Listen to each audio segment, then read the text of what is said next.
नमस्कार, मैं हूं सुधीर चौधरी और डीडी न्यूज पर इस नए शो डी कोड में आपका स्वागत है।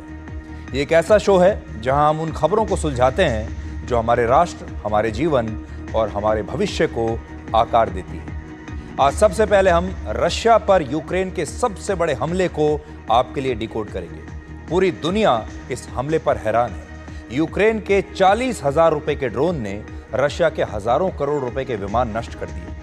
आर्टिफिशियल इंटेलिजेंस के इस युग में इस हमले ने यह भी बता दिया कि ह्यूमन इंटेलिजेंस का आज भी कोई जवाब नहीं है। आज इस हमले के सारे डिटेल्स हम आपके सामने रखेंगे। यह हमला कैसे अपने आप में बिल्कुल नई तरीके से किया गया है और इस हमले से हम क्या सीख सकते हैं, आज आपको बताएंगे। इस हमले में रशिया के एक ही दिन में 41 विमान नष्ट हो गए। 41 विमान एक दिन में। लेकिन हमारे देश में एक पूरी की पूरी लॉबी अपनी पूरी ताकत ये पता लगाने में लगा रही है कि पाकिस्तान ने भारत के 6 विमान गिराए थे या नहीं। और अब इसी मुद्दे पर भारत में राजनीति हो रही है। कांग्रेस ने मांग की है कि इस युद्ध की सारी जानकारी देने के लिए सरकार को संसद का एक विशेष सत्र बुलाना चाहिए। एक ऐसी स्थिति है जो ना तो रशिया की सरकार के सामने है, ना युद्ध में हार चुके पाकिस्तान की सरकार के सामने है।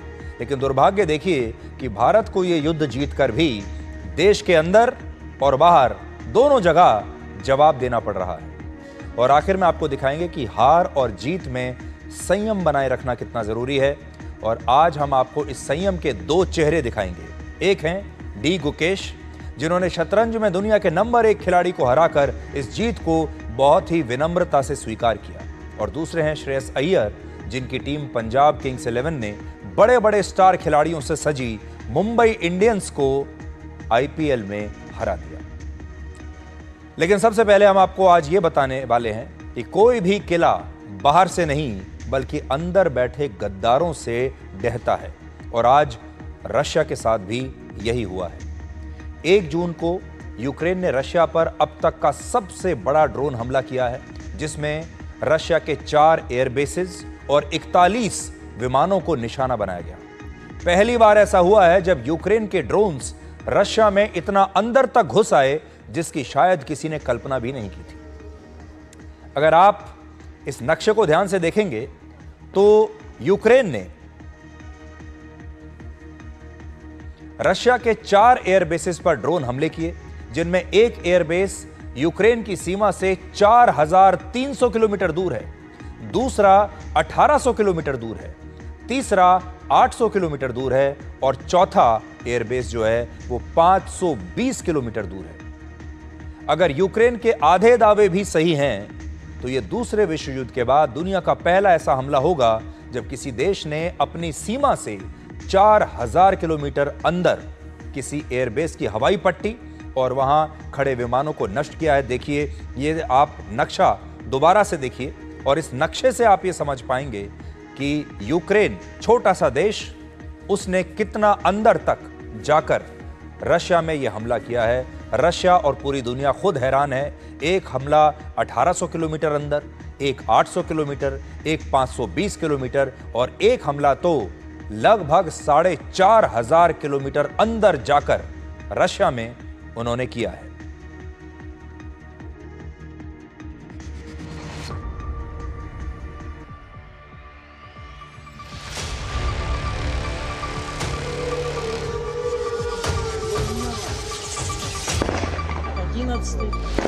Творится, я не знаю даже, что это сейчас взорвалось.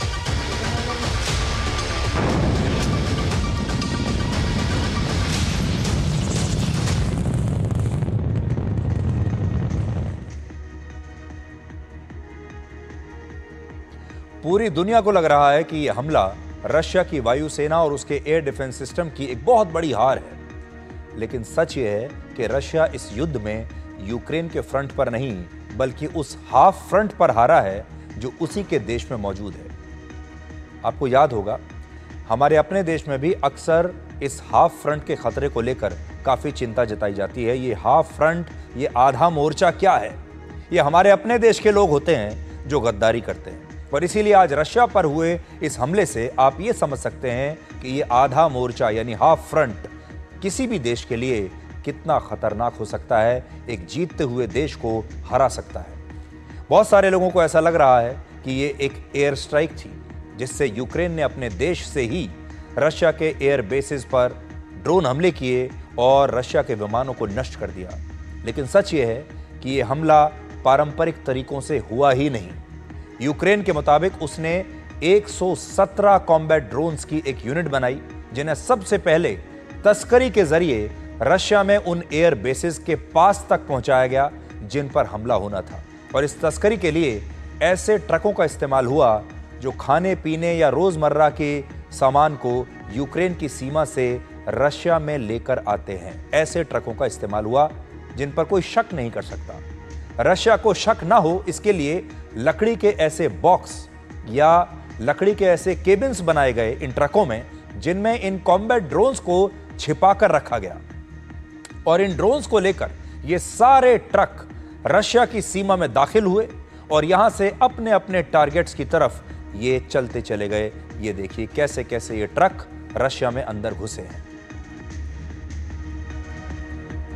पूरा हमला इन ट्रकों के जरिए किया गया है। नए तरीके की रणनीति अपनाई गई है जिसके बारे में शायद किसी ने कल्पना तक नहीं की थी।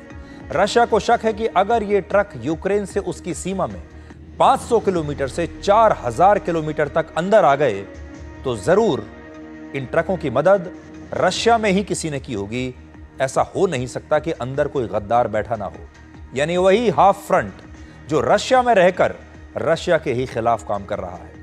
यूक्रेन ने रशिया में साइबेरिया के जिस एयरबेस पर हमला किया वो यूक्रेन की सीमा से 4300 किलोमीटर दूर है। इसका मतलब यह हुआ कि जो ट्रक इन ड्रोन्स को यूक्रेन की सीमा से रशिया के इस एयरबेस पर लाया होगा उसे वहां पहुंचने में कम से कम 3 से 7 दिन तो जरूर लगे होंगे, इससे ज्यादा भी हो सकता है। यानी इतने दिनों तक ये ड्रोन्स रशिया में एक ट्रक के अंदर रहे और इस ट्रक का ड्राइवर भी इन्हें कितनी आसानी से रशिया के सबसे संवेदनशील एयरबेस के बहुत निकट तक लेकर पहुंच गया।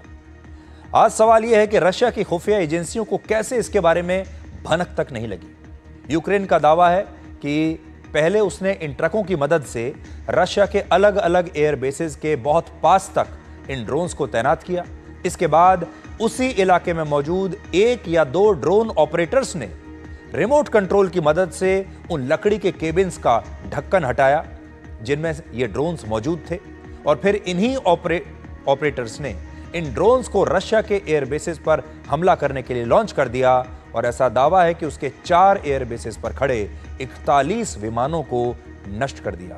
ये जो तस्वीरें आप देख रहे हैं ये हमने आर्टिफिशियल इंटेलिजेंस से की मदद से तस्वीरें बनाई हैं, इसलिए ये AI जनरेटेड तस्वीरें हैं जो आपको एक अंदाजा दे रही हैं कि यह हमला कैसे हुआ होगा।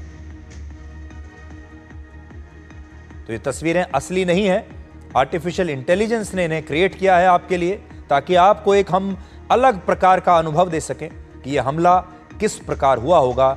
और आप देखिए अपनी स्क्रीन पर यह हमला कुछ इस प्रकार का होगा। ये एक सांकेतिक वीडियो है जो AI ने बनाया है हमारे लिए और ताकि हम आपको ठीक से समझा सकें कि ये हमले कैसे हुए। जो लोग ये सोच रहे हैं कि रशिया का S-400 या S-500 air defence system in drone हमलों को रोक क्यों नहीं पाया, तो उसका कारण यह है कि यह हमला सही मायनों में हवा से हुआ ही नहीं था। रोकते कैसे? यह हमला तस्करी की मदद से हुआ है, स्मगलिंग की मदद से हुआ है, जिसमें ड्रोन्स की एक पूरी की पूरी खेप पहले रशिया की सीमा के अलग अलग सीमा में घुसी, उसके बाद रशिया के अलग अलग एयर बेसेस के पास ये ड्रोन लाए गए और बाद में यूक्रेन के ड्रोन ऑपरेटर्स ने रिमोट कंट्रोल से इन ड्रोन्स को कंट्रोल करके रशिया की हवाई पट्टियों को और उस पर खड़े विमानों को उड़ा दिया। हमने यूक्रेन की तरफ से जारी किए गए वीडियोस और आर्टिफिशियल इंटेलिजेंस की मदद से इस हमले का ये वीडियो बनाया है, जिससे आप ये समझ पाएंगे कि यह पूरा हमला कैसे हुआ।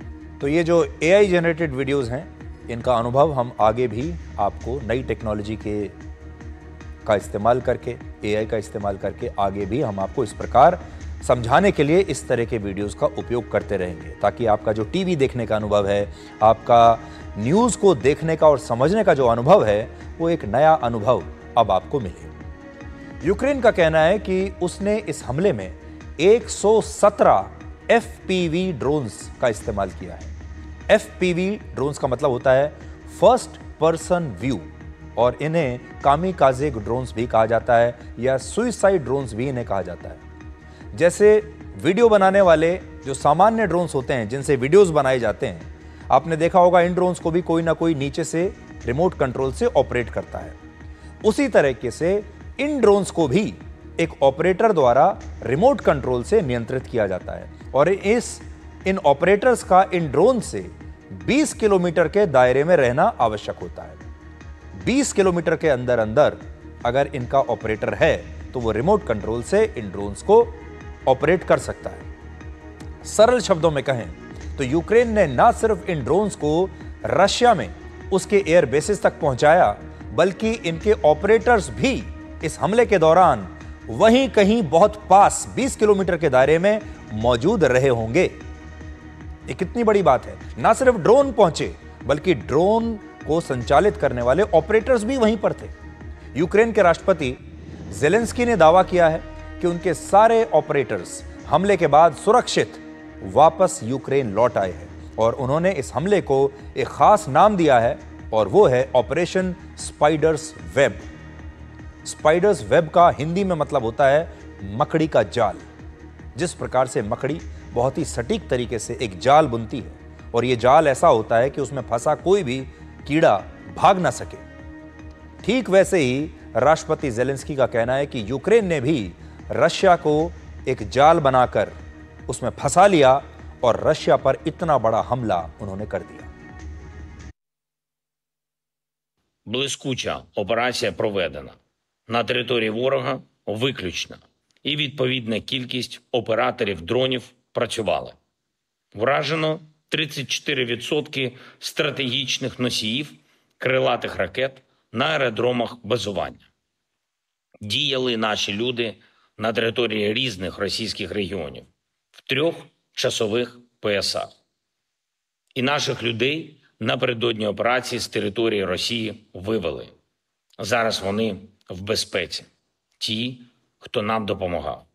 Дійсно, приємно, коли речі, які санкціонував ще рік і 6 місяців тому, працюють та забирають у росіян більше 40 одиниць стратегічної авіації.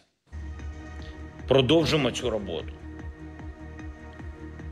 दुनिया भर के देश इसे राष्ट्रपति ज़ेलेंस्की की एक बहुत बड़ी सफलता मान रहे हैं, और इस हमले को लेकर 90% से ज्यादा जानकारियां असल में पश्चिमी मीडिया या यूक्रेन की तरफ से आ रही हैं। ये इसमें एक पेच है जिसको लेकर आपको सावधान रहना है, और इस पूरे मामले पर रशिया क्या कह रहा है, इसका जिक्र दुनिया के मीडिया में इस समय सबसे कम है। यानी रशिया का जो पक्ष है वो अभी किसी के सामने नहीं आया है। यूक्रेन का पक्ष सब जगह चल रहा है। जैसे यूक्रेन ने दावा किया है कि उसने रशिया के 41 विमानों को नष्ट किया है, लड़ाकू विमानों को, बॉम्बर्स को, और रशिया को इस हमले में 60,000 करोड़ रुपए का नुकसान एक दिन में हो गया। जबकि रशिया का कहना है कि यह हमला हुआ तो है, लेकिन इसमें उसे बहुत कम नुकसान हुआ है, जितना बताया जा रहा है उतना नहीं हुआ है, और यूक्रेन के दावे सही नहीं है, यह रशिया का कहना है। यूक्रेन का यह भी दावा है कि उसके सारे ड्रोन ऑपरेटर्स सुरक्षित वापस लौट आए हैं, लेकिन रशिया ने कहा है कि उसने इन ड्रोन ऑपरेटर्स को गिरफ्तार कर लिया है। यूक्रेन और पश्चिमी मीडिया का कहना है कि यूक्रेन ने रशिया के न्यूक्लियर बॉम्बर विमान, स्ट्रेटेजिक बॉम्बर विमान और एयरबॉर्न कमांड सिस्टम को, एयरबॉर्न कमांड सेंटर को नष्ट कर दिया है। इनमें भी जो एयरबॉर्न कमांड सेंटर है, जिसे A50 कहा जाता है, इसकी अनुमानित कीमत 3,000 करोड़ रुपए है, जो आप देख रहे हैं अपनी स्क्रीन पर। न्यूक्लियर बॉम्बर विमान को Tu-95 कहते हैं, जिसकी अनुमानित कीमत एक विमान की 430 करोड़ रुपए है, और स्ट्रेटेजिक बॉम्बर विमान को Tu-22M कहते हैं, जिसकी अनुमानित कीमत है 600 करोड़ रुपए एक विमान की। ये दुनिया के सबसे खतरनाक बॉम्बर विमान हैं जिन्हें यूक्रेन ने नष्ट करने का दावा किया है, लेकिन रशिया ने अब तक आधिकारिक रूप से इसकी कोई पुष्टि नहीं की है। इस हमले से जुड़ी 3 बहुत महत्वपूर्ण बातें हैं जो आपको याद रखनी है। पहली बात, यूक्रेन के राष्ट्रपति ज़ेलेंस्की का कहना है कि उनकी सेना ने यह हमला 1.5 साल की योजना और 1.5 साल की तैयारी के बाद किया है, और इससे पता चलता है कि यूक्रेन शांति वार्ता के साथ साथ इस हमले की योजना भी बना रहा था। आज भी तुर्की के इस्तांबुल में यूक्रेन के प्रतिनिधिमंडल और रशिया के प्रतिनिधिमंडल के बीच शांति प्रस्ताव पर चर्चा हुई है, और दोनों देशों ने यह तय किया है कि वो अपने 1,000 युद्ध बंदियों को छोड़ देंगे।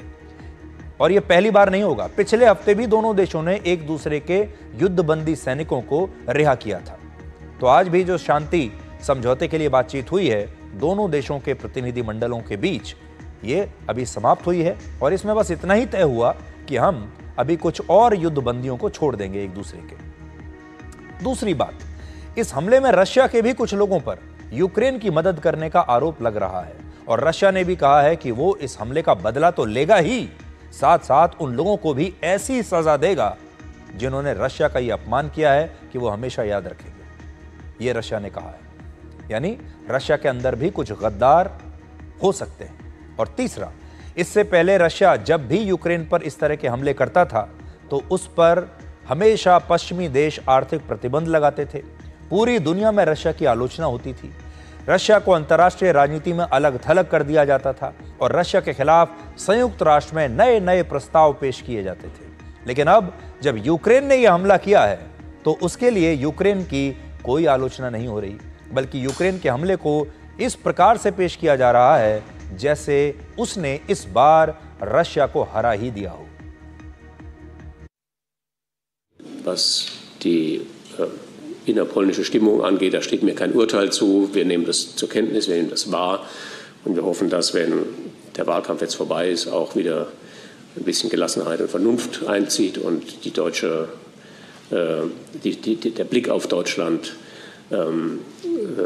wieder an Sachthemen gemessen wird und in eine ruhigere Beobachtung hineinkommt. इस हमले से यह भी पता चलता है कि आर्टिफिशियल इंटेलिजेंस के आज के दौर में ह्यूमन इंटेलिजेंस को कम करके आंकना एक बहुत बड़ी गलती है। असल में रशिया के पास ऐसे रेडार थे जो आर्टिफिशियल इंटेलिजेंस पर आधारित हैं, जो दुश्मन की हर चाल को इंटरसेप्ट करने की क्षमता रखते हैं। लेकिन इस हमले में आर्टिफिशियल इंटेलिजेंस नहीं, बल्कि ह्यूमन इंटेलिजेंस ने आर्टिफिशियल इंटेलिजेंस पर आधारित हथियारों को नाकाम कर दिया, पीछे छोड़ दिया, और रशिया यही सोचता रह गया कि एयर स्ट्राइक एयर स्पेस से होगी, हवा से होगी, जबकि यूक्रेन ने तस्करी के जरिए अपने ड्रोन्स रशिया में भेज दिए और इतना बड़ा हमला कर दिया। तो इंसानी जो दिमाग है वो आर्टिफिशियल इंटेलिजेंस पर भारी पड़ गया, और आर्टिफिशियल इंटेलिजेंस से संचालित ये बड़े बड़े रेडार और एयर डिफेंस सिस्टम ये सब धरे के धरे रह गए। इस हमले में यूक्रेन द्वारा इस्तेमाल किए गए एक ड्रोन की कीमत आप जानते हैं कितनी है?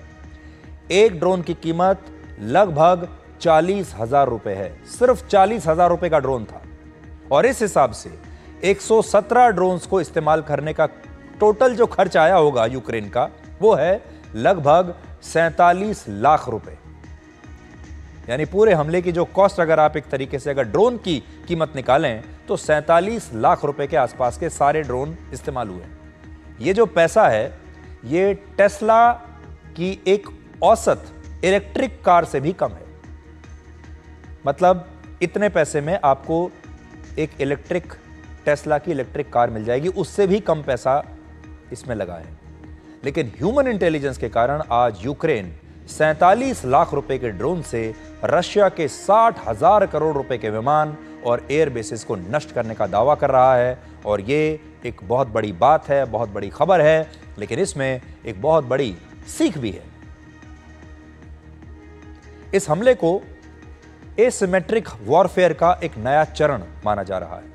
यह वो युद्ध प्रणाली होती है जिसमें एक तरफ एक ताकतवर देश होता है, एक ताकतवर सेना होती है जिसके पास बड़ी सेना, बड़ी अर्थव्यवस्था, महंगे और एक से एक आधुनिक हथियार है, और दूसरी तरफ एक छोटा देश है जिसके पास ना तो बड़ी सेना है, ना बड़ी अर्थव्यवस्था होती है और ना ही आधुनिक हथियार इस सेना के पास है। ऐसे कम शक्तिशाली देश जब अपने से कहीं मजबूत देश से युद्ध लड़ते हैं तो वो अलग अलग तरीकों का सहारा लेते हैं और दुश्मन को अपनी नई नई रणनीति से चौंकाते हैं। और यूक्रेन ने भी ऐसा ही किया है। हमेशा याद रखिए, जब एक छोटी सेना और बड़ी सेना के बीच युद्ध होता है तो शुरुआती चरण में कई बार ऐसा होता है जब बड़ी सेना को ज्यादा नुकसान होता है। बड़ी बात यह है कि फरवरी 2022 में, याद करिए 2022 के फ्लैशबैक में आपको लेकर चलते हैं। फरवरी 2022 में जब यह युद्ध शुरू हुआ था, उस समय ऐसा अनुमान लगा रहे थे दुनिया भर के एक्सपर्ट और खुद रशिया यह कह रहा था कि रशिया की सेना यूक्रेन की सेना को 1 हफ्ते के अंदर इस युद्ध में हरा देगी। 1 हफ्ता लगेगा रशिया को। लेकिन आज इस युद्ध को 3 साल से ज्यादा का समय बीत चुका है और अब भी ये दोनों देश युद्ध लड़ते जा रहे हैं। हालांकि दोनों देशों की हालत खराब है। अब तक इसमें न जाने कितने लाखों करोड़ रुपए खर्च हो चुके हैं दोनों देशों के। दोनों देशों की जो अर्थव्यवस्था है वो ब्लीड कर रही है, यानी बहुत कमजोर हो रही है। लोग परेशान हो रहे हैं। न जाने कितना बड़ा नुकसान दोनों का हो चुका है, फिर भी ये लड़ाई खत्म नहीं हुई। इसका एक बड़ा कारण यह है कि यूक्रेन को पश्चिमी देशों से बहुत मदद मिली है, वरना रशिया इतना समय नहीं लेता।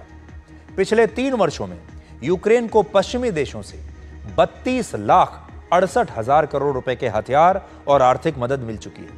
सोचिए, 32 लाख करोड़, या फिर ये इतने पैसे या तो मिल चुके हैं या ये मिलने वाले हैं, टोटल एस्टिमेट है। जबकि रशिया पर सिर्फ और सिर्फ दुनिया भर ने आर्थिक प्रतिबंध लगाए हैं और इसकी वजह से उसे अपना कच्चा तेल भी बहुत सस्ती कीमतों पर बाजार में बेचना पड़ा है। यहां आपको यह भी पता होना चाहिए कि रशिया के पास अमेरिका के बाद दुनिया की सबसे मजबूत और बड़ी सेना है। रशिया की सेना पूरी दुनिया में नंबर 2 पर आती है। पहले नंबर पर अमेरिका है, दूसरे नंबर पर रशिया है। जबकि यूक्रेन की सेना पूरी दुनिया में 20वें नंबर की सेना मानी जाती है। तो ये जो युद्ध है, ये दूसरी सबसे बड़ी सेना और 20वीं सबसे बड़ी सेना के बीच में है। और फिर भी ये दुनिया की दूसरी सबसे बड़ी सेना 3 साल तक इस सेना को नहीं हरा पाई। यूक्रेन के राष्ट्रपति ज़ेलेंस्की के मुताबिक ये पूरा ऑपरेशन उनकी खुद की निगरानी में हुआ है और उनका यह भी कहना है कि इनमें एक स्ट्राइक तो ऐसी जगह से हुई जहां से रशिया की खुफिया एजेंसी फेडरल सिक्योरिटी सर्विस का दफ्तर बहुत ही करीब है। अब दिलचस्प बात यह है कि रशिया के राष्ट्रपति व्लादिमीर पुतिन राजनीति में आने से पहले सोवियत संघ की मशहूर खुफिया एजेंसी केजीबी के एक बहुत सफल जासूस रह चुके हैं। जबकि यूक्रेन के राष्ट्रपति ज़ेलेंस्की राजनीति में आने से पहले एक कॉमेडियन हुआ करते थे, एक एक्टर हुआ करते थे, जिन्हें एक टीवी सीरीज ने बहुत लोकप्रिय बना दिया था और इस टीवी सीरीज का नाम था सर्वेंट ऑफ द पीपल। इस टीवी सीरीज में राष्ट्रपति ज़ेलेंस्की एक हिस्ट्री टीचर की भूमिका में थे जो बाद में एक राष्ट्रपति बन जाते हैं और असल जिंदगी में भी उनके साथ बिल्कुल यही हुआ और उन्होंने इसी टीवी सीरीज के नाम पर अपनी पार्टी बनाई और चुनाव जीतकर वर्ष 2019 में एक कॉमेडियन से यूक्रेन के राष्ट्रपति बन गए। राष्ट्रपति ज़ेलेंस्की सिर्फ 6 साल से राजनीति में है, जबकि रशिया के राष्ट्रपति व्लादिमीर पुतिन पिछले 25 वर्षों से रशिया के सबसे बड़े नेता हैं, जिनमें वो 4 बार राष्ट्रपति रह चुके हैं।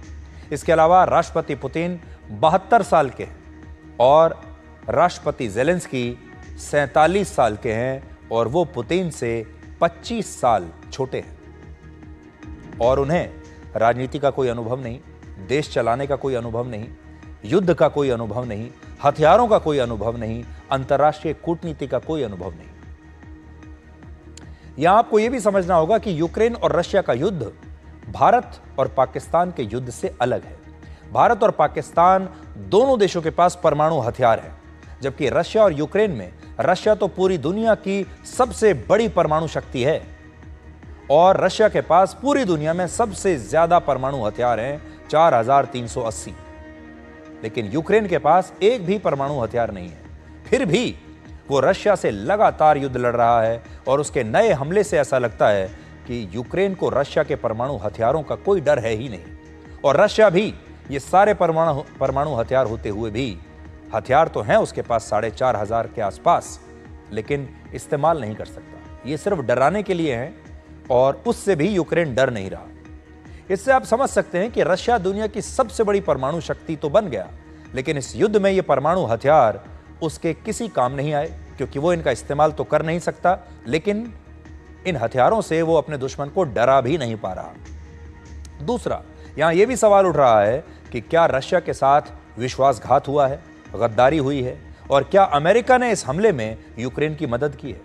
असल में वर्ष 2010 में रशिया और अमेरिका के बीच एक संधि हुई थी, समझौता हुआ था, जिसे न्यू स्टार्ट ट्रीटी कहते हैं। और इस संधि के तहत दुनिया की सबसे बड़ी दो परमाणु शक्तियां यानी अमेरिका और रशिया के बीच ये समझौता हुआ कि वो दोनों अपने परमाणु हथियारों को लेकर पूरी पारदर्शिता रखेंगे और अपने न्यूक्लियर बॉम्बर्स को ऐसे एयर बेसिस पर तैनात करेंगे जहां से दोनों देश एक दूसरे की सैटेलाइट से उन न्यूक्लियर बॉम्बर्स की पूरी निगरानी कर सकें, और उन्हें खुले में पार्क किया जाएगा। और इन परमाणु हथियारों से दोनों देशों का इसका कारण यह था कि दोनों को कोई खतरा ना हो, दोनों देशों को यह पता रहे कि किस देश में परमाणु हथियारों को लेकर क्या चल रहा है, कहां पर ये रखे गए हैं, न्यूक्लियर बॉम्बर्स कहां पर पार्क्ड हैं।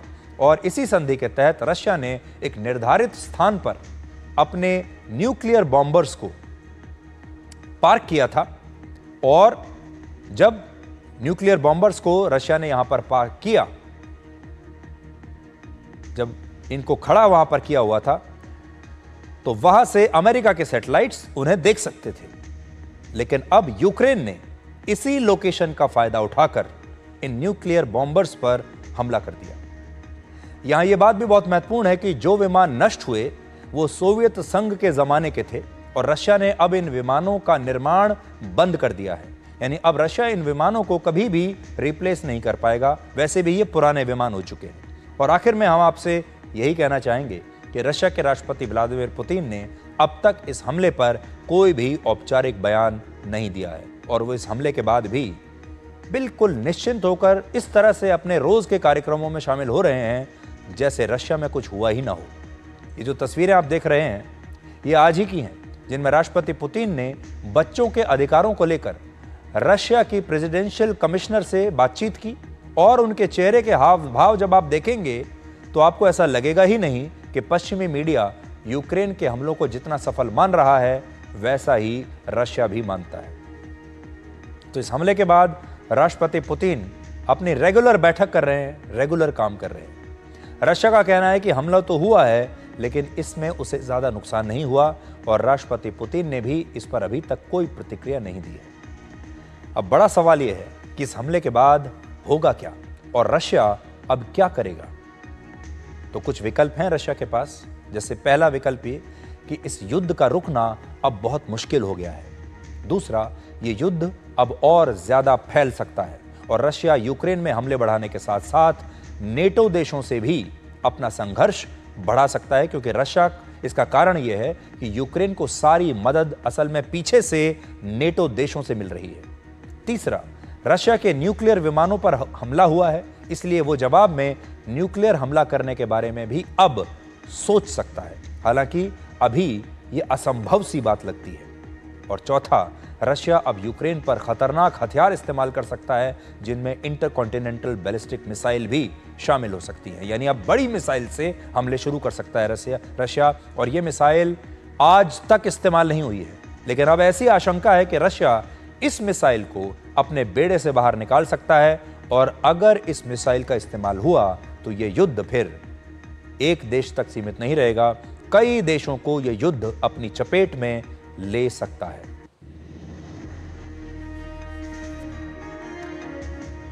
तो रशिया इस बात को समझ गया है कि यूक्रेन अकेला नहीं है, यूक्रेन के पीछे नेटो देश हैं। ये सारे हथियार, ये सारा पैसा उसे पीछे कहीं और से मिल रहा है। हमारी स्थिति भी बिल्कुल ऐसी है। जब हम पाकिस्तान से लड़ते हैं तो हम जानते हैं कि पाकिस्तान से अकेले नहीं लड़ रहे, असल में पाकिस्तान के पीछे चीन खड़ा है। हम जब पाकिस्तान से लड़ते हैं तो हम चीन और पाकिस्तान दोनों से लड़ रहे होते हैं। हम जानते हैं चीन के पास कितने हथियार हैं, और पाकिस्तान जो इस्तेमाल कर रहा है ये सारे हथियार कहाँ से आ रहे हैं, चीन से आ रहे हैं। इसलिए हमारी भी स्थिति ऐसी है कि जब हम पाकिस्तान से लड़ते हैं तब भी एक तरीके से हम चीन से ही लड़ रहे हैं, और जब हम सीधे चीन से लड़ते हैं तब तो चीन से लड़ ही रहे हैं, और चीन के साथ साथ पाकिस्तान भी अपना फ्रंट खोल देता है।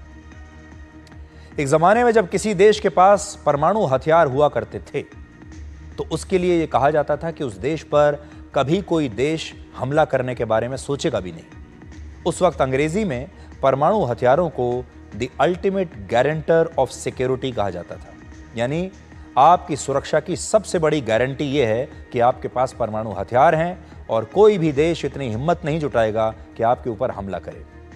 सद्दाम हुसैन से लेकर मोहम्मद गद्दाफी तक कई तानाशाहों ने यही सोचकर परमाणु हथियार विकसित करने की भरपूर कोशिश की कि एक बार अगर उनके पास परमाणु हथियार आ गया तो दुनिया की कोई भी ताकत उन्हें सीधे चुनौती नहीं दे पाएगी। और पाकिस्तान भी यही सोचता था और इसीलिए उसने वर्ष 1965 और 1971 के युद्ध में भारत से मिली करारी हार के बाद अपनी पूरी ताकत परमाणु हथियारों को विकसित करने में लगा दी। पाकिस्तान के पूर्व राष्ट्रपति जुल्फिकार अली भुट्टो ये कहते थे कि उनका देश घास और पत्ते खा लेगा लेकिन वो पाकिस्तान को परमाणु संपन्न देश बनाकर रहेंगे, यानी वो अपना सारा पैसा परमाणु बम बनाने में लगा देंगे, चाहे उनके देश को घास फूस खानी पड़े, पत्ते खाने पड़े, घास खानी पड़े। और बाद में ये बात सच साबित हुई।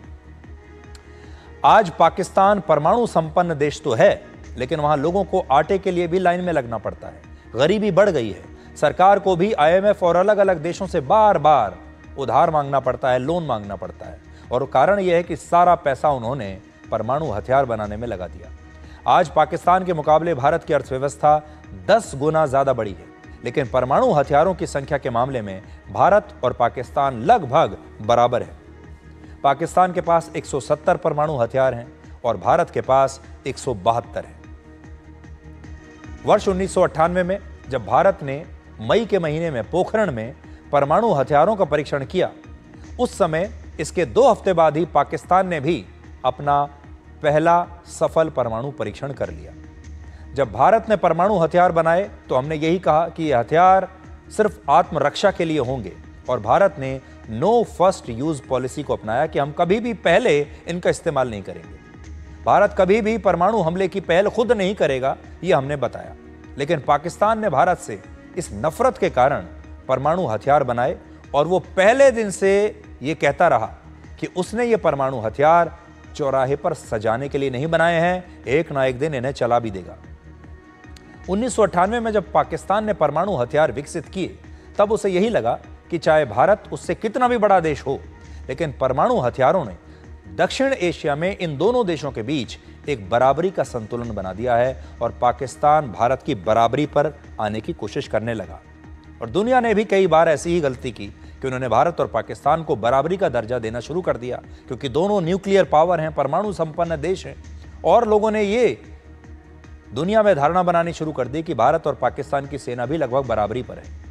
इसका पहला उदाहरण सिर्फ 1998 में जब यह परमाणु परीक्षण हुआ, पहला उदाहरण सिर्फ 1 साल के बाद ही वर्ष 1999 में कारगिल युद्ध में दिखाई दिया, जब भारत ने कारगिल में पाकिस्तान को हराया तो सही, लेकिन हम पाकिस्तान की सीमा में दाखिल नहीं हुए। तब भी ऐसे मौके पर भी हमने पाकिस्तान की सीमा में दाखिल होने का फैसला नहीं किया और यह एक लिमिटेड वॉर था जो कारगिल तक ही सीमित था, यानी एक छोटी पॉकेट में हम उससे लड़ते रहे।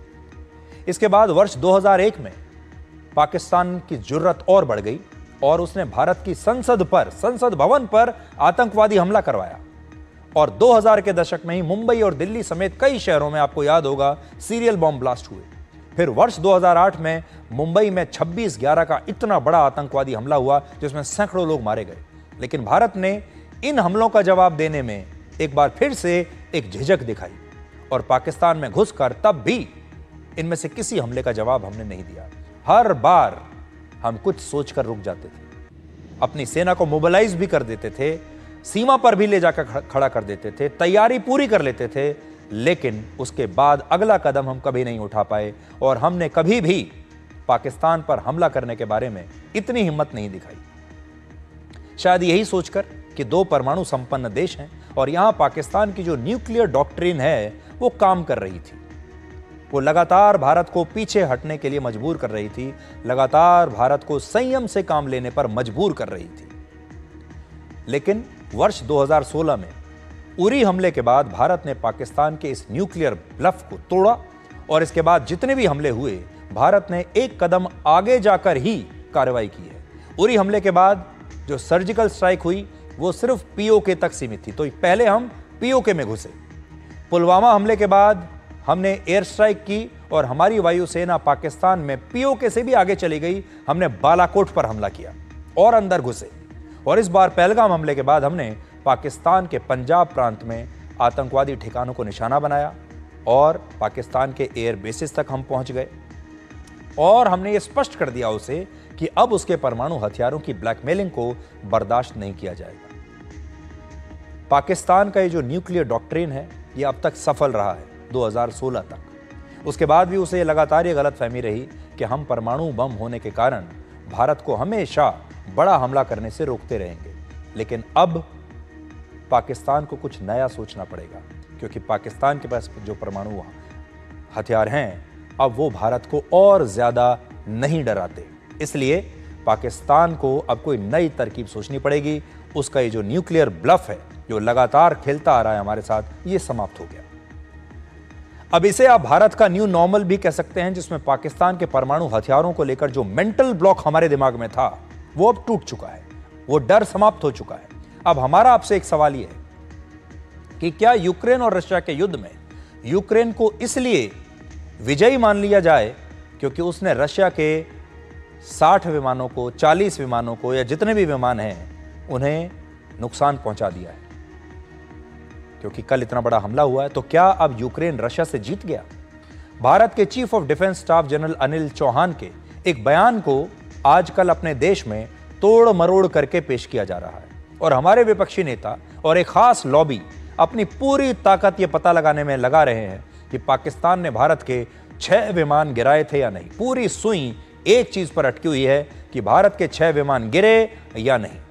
और जैसे ही कहीं से भी कोई भी एक ऐसी कोई चीज मिलती है वो उस पर लपकते हैं और एक प्रकार से कहते हैं कि देखिए हमें पता चल गया कि विमान गिरे थे। और अब इसी मुद्दे पर भारत में जबरदस्त राजनीति हो रही है।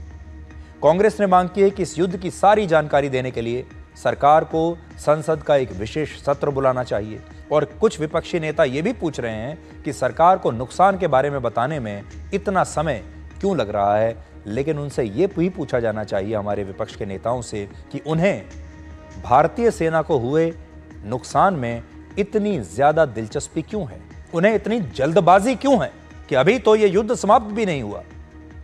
ऑपरेशन सिंदूर कुछ दिनों के लिए थमा है, लेकिन हमारे विपक्षी नेता थमने को तैयार नहीं है, बेताब हैं, इंतजार करने को तैयार नहीं है। और उन्हें अभी के अभी ये जानना है कि भारतीय सेना को कितना नुकसान हुआ, पाकिस्तान को कितना हुआ ये नहीं, भारत को कितना नुकसान हुआ है, हमारे नेताओं को ये जानना है।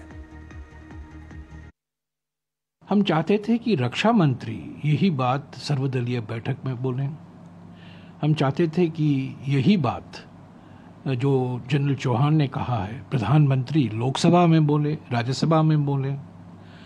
पर सिंगापुर से हमें जानकारी मिलती है कि पहले 2 दिन ऑपरेशन सिंदूर में क्या हुआ और हमने क्या उससे सबक सीखा, हमने क्या परिवर्तन किया, और उसके बाद जो और 2 दिन ऑपरेशन सिंदूर चला उसमें हमने क्या कार्रवाई की, हमको सिंगापुर से सुनना पड़ा। तो हम मानकर चल रहे हैं कि इसका विश्लेषण होगा, इसका गहरा अध्ययन होगा। चीफ ऑफ स्टाफ ने क्या कहा?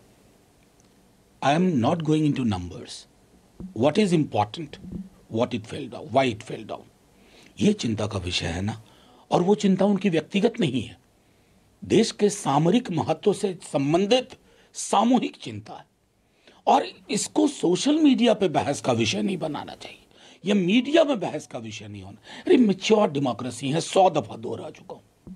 संसद बैठेगी, खुल करके बातचीत होगी।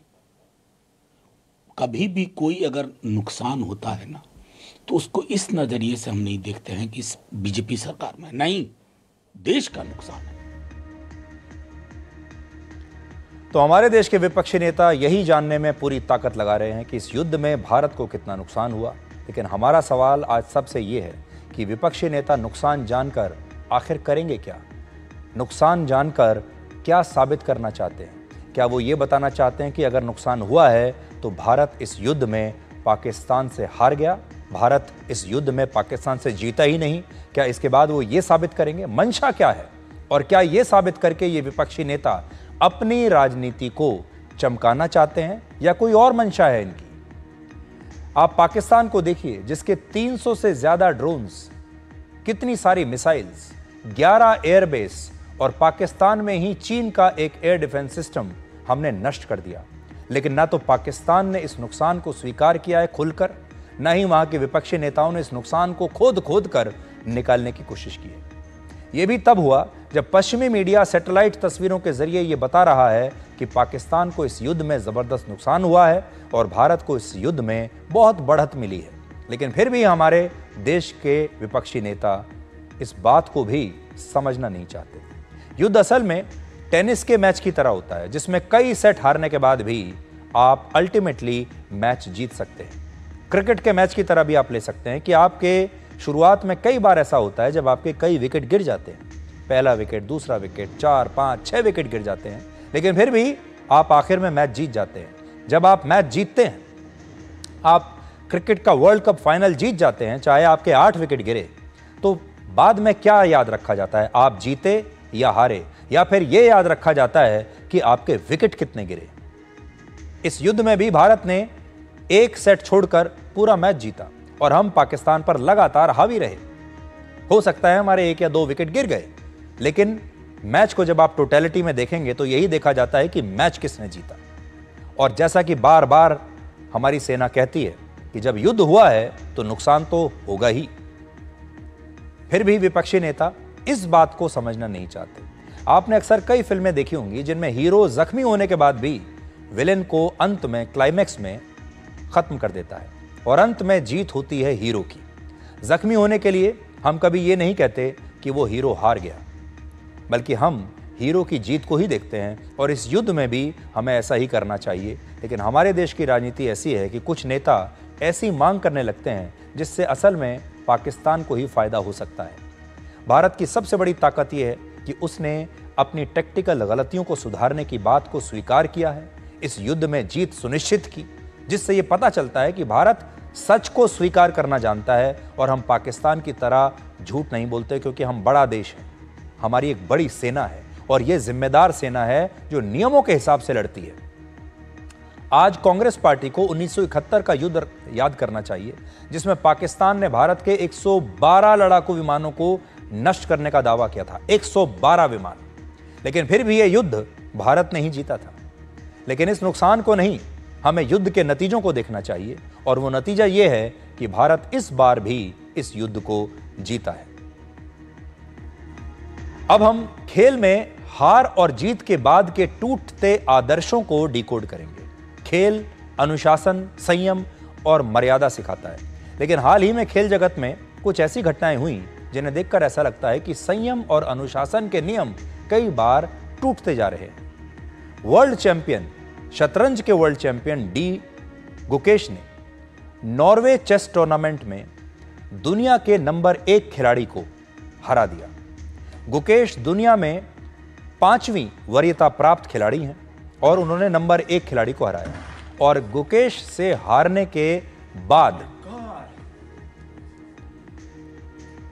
दुनिया के नंबर 1 खिलाड़ी ने अपना आपा खो दिया और जोर से टेबल पर मुक्का मारा, जिससे चेस के मोहरे भी बिखर गए। जरा देखिए।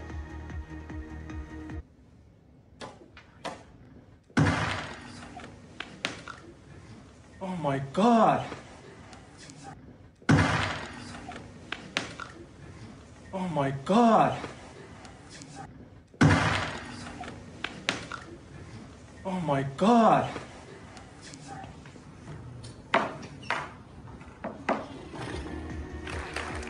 मैग्नस कार्लसन ने बाद में अपने इस व्यवहार के लिए गुकेश से माफी भी मांगी और उन्हें जीत की बधाई भी दी, लेकिन उनका टेबल पर इस तरह से मुक्का मारना ये बताता है कि वो अपना संयम खो बैठे थे, अपनी हार को बर्दाश्त नहीं कर पाए। टूर्नामेंट का पहला राउंड भी इन्हीं 2 खिलाड़ियों के बीच खेला गया था, जिसमें 5 टाइम्स वर्ल्ड चैंपियन कार्लसन ने गुकेश को हरा दिया था। और हार के बाद भी गुकेश ने इस तरह का कोई रिएक्शन तब नहीं दिया था। गुकेश ने 6ठे राउंड में जब मैग्नस कार्लसन को हराया, तब भी उनका व्यवहार बिल्कुल संयमित और अनुशासित था। खेलों में सिर्फ जीत और हार से चैंपियन नहीं बनते। अनुशासन और संयम वो विशेष गुण हैं जो खिलाड़ी को चैंपियन बनाते हैं। और ऐसी एक और तस्वीर भारत में भी देखने को मिली। आईपीएल के प्लेऑफ राउंड के क्वालिफायर 2 में पंजाब किंग्स ने मुंबई इंडियंस को हराकर फाइनल में अपनी जगह पक्की कर ली। और इस मैच में पंजाब किंग्स के कप्तान श्रेयस अय्यर ने 41 बॉल पर 87 रन की पारी खेलकर अपनी टीम को जीत दिलाई। और उनकी टीम पंजाब किंग्स ने मुंबई इंडियंस जैसी स्टार प्लेयर्स वाली इतनी बड़ी टीम को हरा दिया।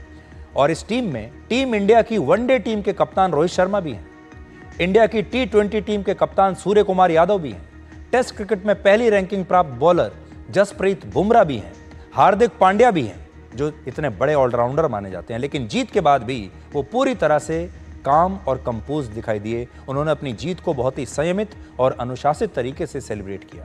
और यही संयम और अनुशासन एक चैंपियन की असली पहचान है। संयम और अनुशासन की कमी न सिर्फ खिलाड़ियों में देखी जाती है, कई बार दर्शक भी हार को स्वीकार नहीं कर पाते। यूरोपीय देशों में रहने वाले लोगों के बारे में अक्सर हम ये सोचते हैं कि वो बहुत पढ़े लिखे होते हैं, वेल कल्चर्ड होते हैं, सिविलाइज्ड होते हैं, उनका व्यवहार हमसे बेटर होता है। लेकिन खेलों में जीत हार के बाद ये लोग भी सभ्यता को भूलकर कैसे हिंसक होते हैं, ये आज आप फ्रांस की इस तस्वीर से देखिए। और आज हम फ्रांस और भारत के खेल प्रेमियों के इस टॉलरेंस लेवल को डिकोड करेंगे। पेरिस की सड़कों पर रविवार को यह हिंसा हुई और फ्रांस में खेले गए UEFA चैंपियनशिप में पेरिस सेंट जर्मेन ने इंटर मिलान को 5-0 से हराकर पहली बार यह खिताब जीत लिया। और PSG की जीत के बाद जश्न मनाने के लिए पेरिस की सड़कों पर इकट्ठा हुए फैंस कितने उग्र हो गए, आप इन तस्वीरों में देख सकते हैं। और इस दंगे में 2 लोगों की मौत हुई है और 192 लोग इसमें घायल हो गए।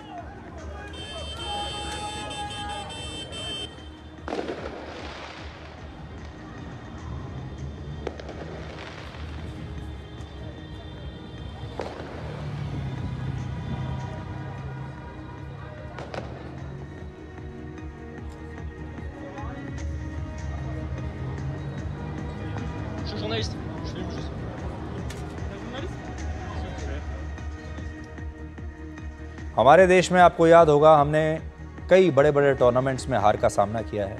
हम वर्ल्ड कप का फाइनल क्रिकेट का अपने देश में हारे हैं और भी कई टूर्नामेंट्स में हमने मैच हारे हैं। अलग अलग, कभी एशियन गेम्स होंगे, बाकी दूसरे टूर्नामेंट में भी कई बार हमारी टीमें हारती हैं, चाहे क्रिकेट हो, चाहे हॉकी हो या कोई और खेल हो। लेकिन हमारे देश ने ऐसा उग्र प्रदर्शन आपको देखने को नहीं मिलता। IPL में भी अलग अलग टीमें हारती रहती हैं, जीतती रहती हैं, लेकिन ऐसा उग्र प्रदर्शन फैंस का आपको हमारे देश में देखने को नहीं मिलेगा। एक छोटा सा ब्रेक हम ले रहे हैं, बहुत छोटा सा ब्रेक होगा और इसके बाद जल्दी से दोबारा मिलते हैं।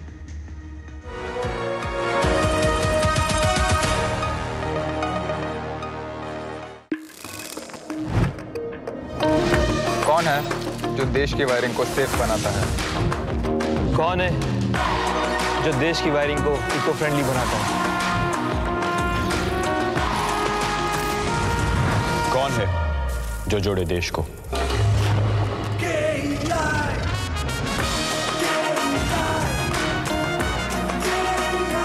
विकसित भारत का विकसित वायर।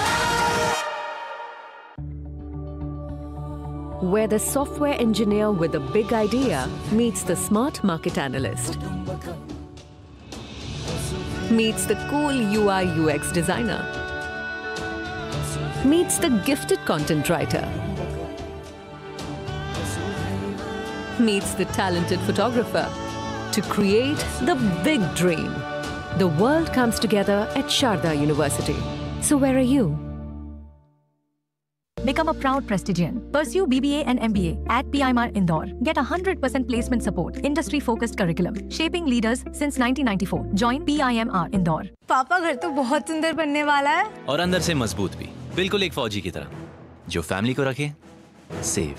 पर भैया, घर पे आर्मी थोड़ी लगेगी। आर्मी नहीं, टफकॉन TMT। देश के लिए आर्मी, घर के लिए टफकॉन TMT। एक ही बात है, टफकॉन TMT। अब इंडिया बनेगा एक्स्ट्रा टफ। अरे क्या हो गया? पूरा का पूरा गांव यहाँ आ गया। भैया किसी हाथ से चारा खिलाते हो, तभी तो आपके गाय भैंसों की ब्याज सबसे ज्यादा है। पगले, ये चमत्कार इस हाथ का नहीं, हाथ में जो कपिला पशु आहार है उसका है, जो पशुओं की सेहत अच्छी रखता है और ब्याज भी बढ़ाता है। कपिला, देश का नंबर 1 पशु आहार। Start successful legal career with Prestige, offering LLB and LLM with expert faculty and practical exposure, shaping leaders since 1994. Join PIMR Indore. This is no ordinary sky. This is where legends are born. Squad 1, clear to space transition. Roger. Re-engaging heat. In the vast expanse above, the Indian Air Force reigns. Unseen, unstoppable, unmatched. Join the Indian Air Force to be a cut above. कौन है जो जोड़े देश को? विकसित भारत का विकसित wire.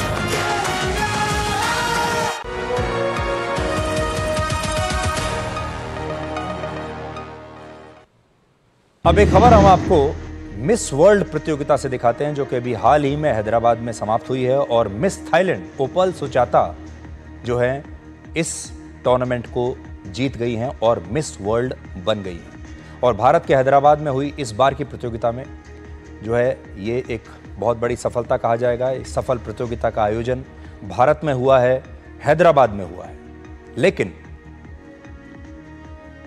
यह प्रतियोगिता एक विवाद के लिए भी जानी जाएगी, जब मिस इंग्लैंड इसे बीच में ही छोड़कर चली गई थी और उन्होंने आरोप लगाया था कि उन्हें एक वस्तु की तरह महसूस कराया गया और उन्हें स्पॉन्सर्स के साथ टेबल पर बैठाया गया और कहा गया कि इन स्पॉन्सर्स को आपको एंटरटेन करना है। और ये बातें कहकर मिस इंग्लैंड इस टूर्नामेंट को बीच में छोड़कर ही वापस चली गई थी। और इसी विषय पर बात करने के लिए आज हमारे साथ हैं सलीना जेटली, जिन्होंने ऑस्ट्रिया से एक वीडियो हमारे लिए बनाकर भेजा है। सलीना जेटली मिस इंडिया रह चुकी हैं और मिस यूनिवर्स की फर्स्ट रनर्स अप भी रह चुकी हैं। और ऑस्ट्रिया से इन्होंने पूरे मसले पर अपना एक वीडियो खास तौर पर आपके लिए बनाकर भेजा है कि वो क्या सोचती हैं इसके बारे में। आप सुनिए। नमस्कार, मैं हूं सलीना जेटली और दूरदर्शन पे सुधीर चौधरी के हिट शो डी कोड पे आज मैं भी करने जा रही हूँ डी कोड ब्यूटी पैजेंट्स को, यानी कि मिस वर्ल्ड और Miss universe.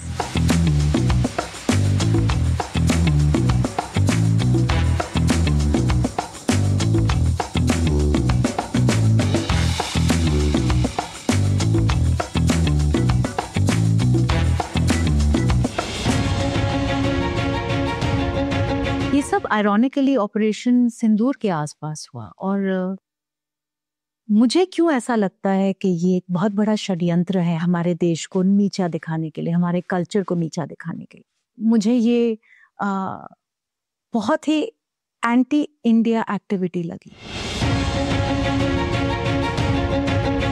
I am disappointed in miss UK's comments because मेरे हिसाब से she has not understood the platform and what it takes to become a Miss Universe or a Miss World.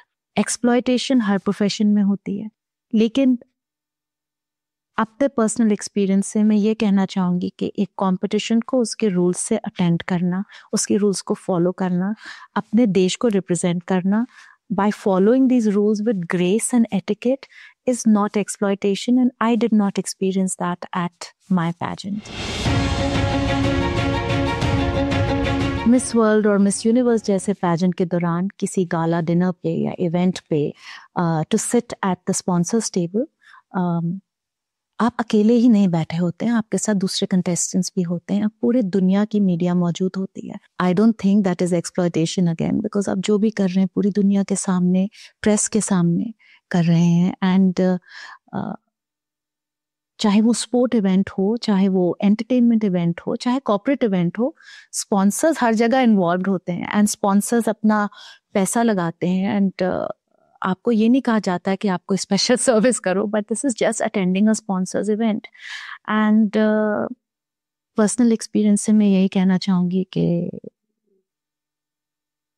सबको respect देनी चाहिए, चाहे वो sponsor हो, जिनके कारण आज आप इतने बड़े प्लेटफॉर्म पे अपने देश को रिप्रेजेंट कर सकते हो।